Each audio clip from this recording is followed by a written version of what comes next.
de la semana 10, que es hablar sobre las finanzas personales o economía familiar. Entonces el reto nos pedía que pusiéramos los puntos en los que no estábamos de acuerdo o teníamos otra perspectiva sobre lo que nos explicaban los profesores. Entonces, como primero, seleccioné pues el salario mínimo versus el ahorro pues que planteaban en los videos del profesor Eric.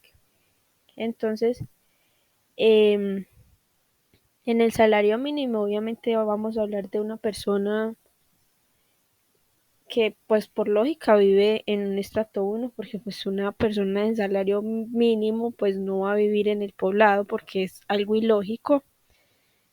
Entonces, obviamente con ese salario mínimo en su familia, hablando de una persona promedio que tenga familia, entonces dentro de sus necesidades vemos lo que es alimentación, arriendo, transporte, servicios públicos, educación y obviamente también hay personas que llevan también como suministros de pronto alguna emergencia o algo, pero esa pues no la puse porque estos son como los más básicos. Entonces, como sabemos, el salario mínimo en Colombia está en 1.306.000 pesos, incluyendo el auxilio de transporte. Entonces voy a tomar estos datos más o menos en que de alimentación nos vamos a gastar 300.000, en arriendo 300, siendo poquito porque realmente las cosas hoy en día están súper costosas. En transporte vamos a poner que son 168.000 pesos y en servicios públicos más o menos 110.000. Entonces para esto nos da un total de 878 y supuestamente el ahorro son 422. Uno dirá, 400.000 pesos es mucho de ahorro, pero a esto hay que añadir la educación. Puede que los hijos estén en colegios públicos y no tengan que pagar una matrícula, pero también ellos deben comprar sus suministros como los cuadernos, pues todos los útiles y también les deben dar dinero para los algos. Entonces esto pues no lo puse como muy relevante, pero igual hay que tenerlo en cuenta. También obviamente el dinero que destinamos para emergencias, porque no se sabe en algún momento algo extraordinario puede pasar. Entonces hay que tener la plática bajo el colchón. Entonces realmente el punto que quiero resaltar es que con un salario mínimo de una persona que tenga familia, que pague todos estos suministros, digamos, necesarios, pues es bastante complicado que hagan un ahorro. De que lo pueden hacer, sí, pero se llega a complicar bastante.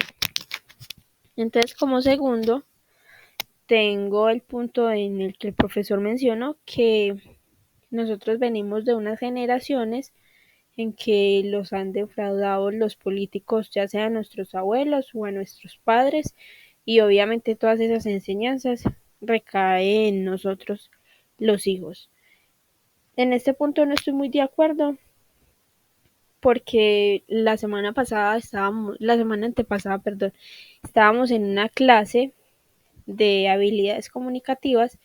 Entonces el profesor mencionó una frase que dijo alguien, que no me acuerdo en ese momento el nombre, que decía que a veces necesitamos para salir adelante que algo extraordinario pase. Entonces muchas personas lo toman como que ellos se tienen que quedar sentados esperando a que eso les toque la puerta, ese suceso extraordinario, y muchas veces no es así. Muchas veces nosotros mismos tenemos que salir a buscar ese suceso extraordinario para poder romper esas cadenas y salir como de este círculo. Porque obviamente nuestros abuelos nos criaron de una manera y eso pasa a los hijos o a nuestros padres pues, y nuestros padres nos lo pasan a nosotros, entonces obviamente eso se vuelve como un círculo vicioso. Entonces siempre tenemos que buscar la manera de no depender de otros, sino que salir a buscar lo que nosotros necesitamos para salir adelante. Y como último, un punto exactamente del tema del consumo, que son las deudas e inversión.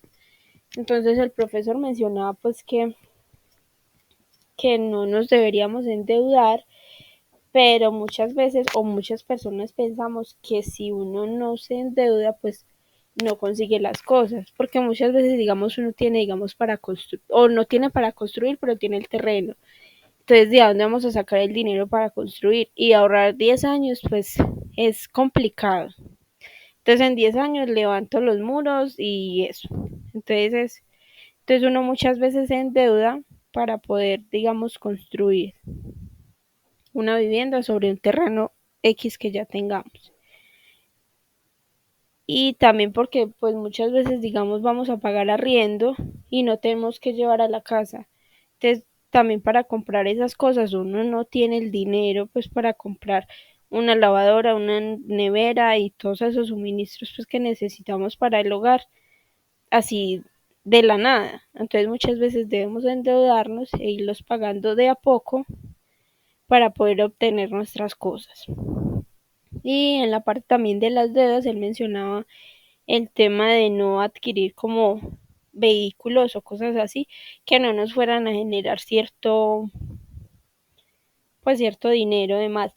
Pero en esta parte no estoy muy de acuerdo porque, por ejemplo, yo me gasto 168.000 de en transporte público. A eso añadamosle el tiempo que yo me voy a demorar. Y a estos, o sea, yo a esto lo puse solamente, digamos, tomando un alimentador.